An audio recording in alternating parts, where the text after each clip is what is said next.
Hey y'all, it's Michael.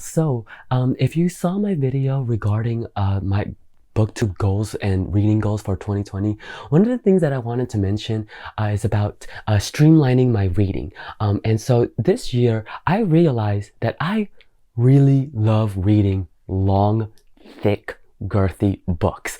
And I don't know what it is. Anything above 500 pages is like calling me right now.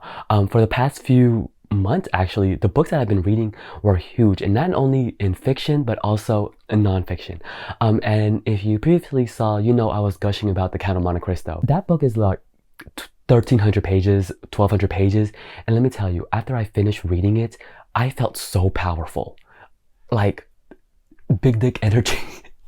I felt so good. I was like, oh my gosh. Like I'm not gonna lie, you feel as though you can conquer anything after reading that many pages. And currently right now, I'm reading The Name of the Wind by Patrick Rothfuss, and then The Last Boat Out of Shanghai by Helen Zia. Now this book is huge. It's about 700 pages, but it is a mass market paperback, so it's pretty big.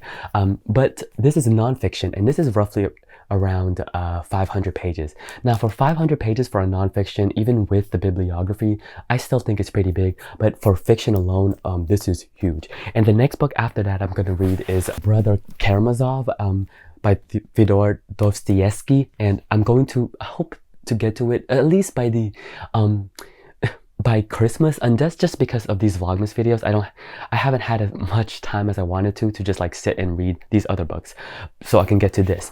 And so I thought, I was like, why would I do that for 2020? So I came up with a list of 10 fiction and then 5 nonfiction huge books. Now I consider huge books roughly around 500-ish and up. 600 in my opinion is like the sweet spot around there. 1,200 pages and up. Ooh, we are pushing it. I also did pick 5 nonfiction. Now, nonfiction is a little bit up and down.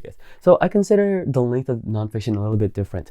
So I was like, I think this is doable. And these are huge books that I have been wanting to get to for years.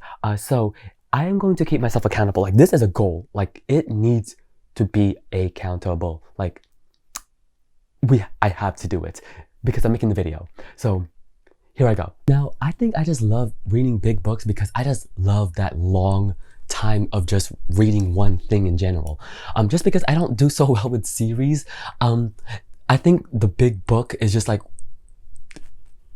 I love the investment of it. So I'm gonna go through these pretty fast just because since I don't know a lot about, I like to go into books not knowing a lot. And some of these I only know like the vaguest of the ideas of what they are. The first one is Infinite Jest by David Foster Wallace. Now, this is going to be a challenge, I know for sure. I read The Broom of the System, and just because I bought that really beautiful orange penguin edition at a bookstore, because I was just like, sure, why not? It's a beautiful edition. The orange is so beautiful. I enjoy reading books physically.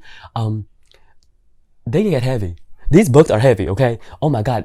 Trying to read The Count of Monte Cristo, y'all, I was like, yo, I gotta hold this with 2 hands. It's a big book, but I was like, oh my God. I read The Broom of the System and I was blown away. I loved it so much. Just Wallace's idea and just the way he writes and like the concept and what he presents. I was like, oh my gosh, yes, yes, yes. And this is basically his masterpiece, and I have been wanting to read this for years. I know nothing about it. I know nothing about it.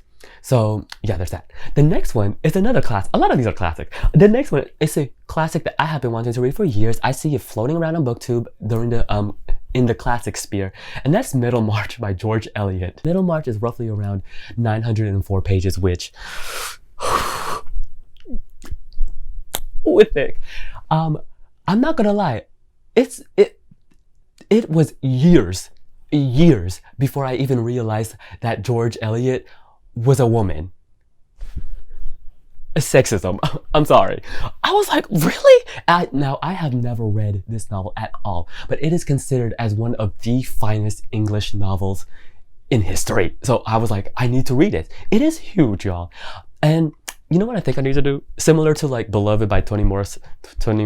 I think I need to buy the folio edition, because when I bought beloved by that, since that book was expensive and it was so beautiful, I was like, I gotta read it. Like, there's no reason to not read it now. So, they have an edition of this. I'll put it right here. It is such a beautiful edition. Like, and it has beautiful photos. It is expensive. Maybe I'll treat myself this Christmas and be like, oh, we need to get this. Oh, we might want to get this. Next one on my list is Cutting for Stone by Abraham Verghese. Now, I heard of this from Didi during our Canon Monte Cristo live show, and she was talking about it, and I was just like, I'll check it out. It's 541 pages, so one of the shorter ones on this list. All right, the next one is War and Peace by Leo Tolstoy. This one is 1,296 pages. Now, this is a book. I know I should have read this by now. Yeah, let's keep going on. The next one is Don Quixote by Miguel de Cervantes. This is roughly around 976 pages. Yeah, another one, classic. Need to read it. People say it's like pivotal, and I need to read it. The next one is Les Miserables by Victor Hugo. Again, classic, thick, long, girthy. Haven't read it. It's in the culture. Like, I need to read it. Oh. Right, the next one. The Three Musketeers by Alexander Dumas. Now, after reading the Canon Monte Cristo, obviously this was the next one for Dumas. Now, will it live up and be as good as the Canon Monte Cristo? I don't know. But if anything, I think I'll enjoy it. Because I love Dumas. Man, the Canon Monte Cristo, man, what a fun book. All right, the next one is A House for Mr. Biswa by V.S. Naipaul. Now, this is a book that I have been it's been trickling within my reading sphere. I just have never read it. I don't know what it's about, but it is huge. I don't have the page count on here, but yeah, it's a pretty big book. Now, the next one is a book this is a book I have been wanting to read for years. I would say centuries, but yeah, for like a century. Since I was in high school, I have been wanting to read this. I just never gotten around to it. And that's Moby Dick by Herman Melville. Now, this is a book that I just need to read. People say that it could be long in the sense where whale anatomy parts, but you know what? I would love to read that. I would love to read about whale anatomies. The next one is probably the biggest one on here. It is huge. And I saw it on list of big books to read, and I've seen it talking about flurries about that for years. And that's A Suitable Boy by Vikram Seth. This, I believe, takes place in India. And it's I wrote on here that it's about 1,400 pages. And it's deals with various families and a huge long saga. I don't know, this is one of the books that has been trickling around everywhere, so I thought I would tackle it soon in 2020.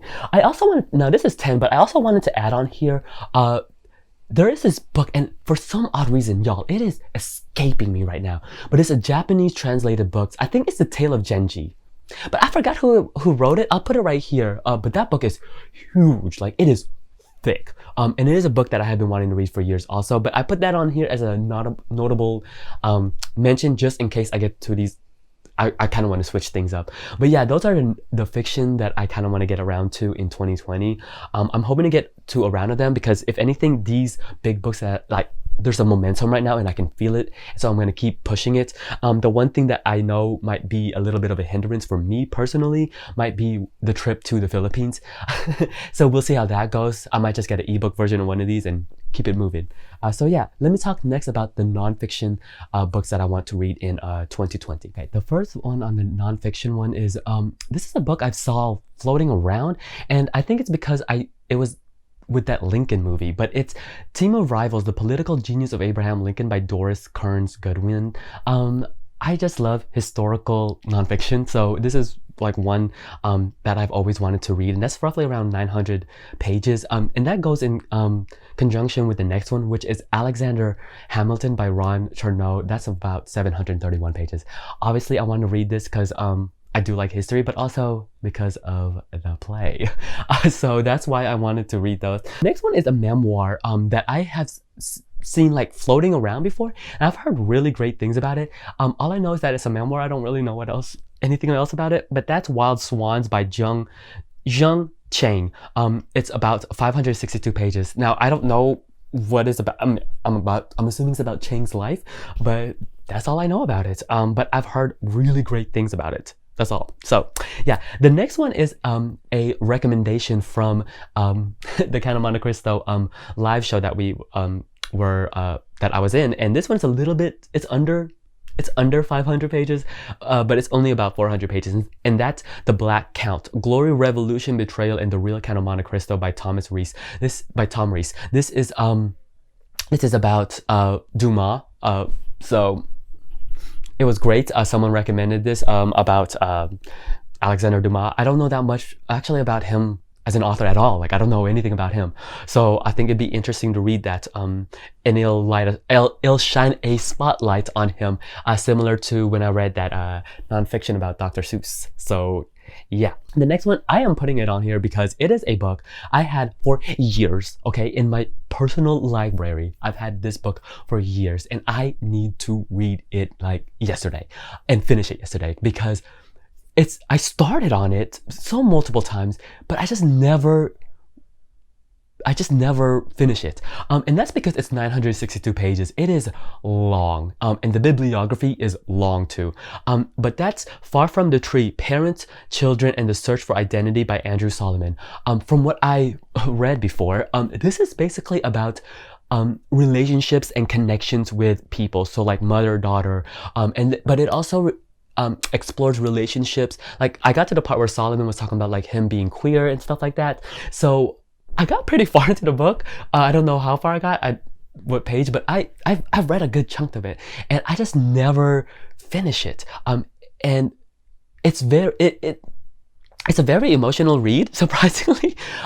Even though it is nonfiction, because not only it's talking about like relationships within a family, but just like connection and how like the generations and whatnot. It was very insightful from what I remember. This video will keep me accountable. Like, it has to keep me accountable. Like, it just has to. 2020 looks like it's gonna be a great reading year.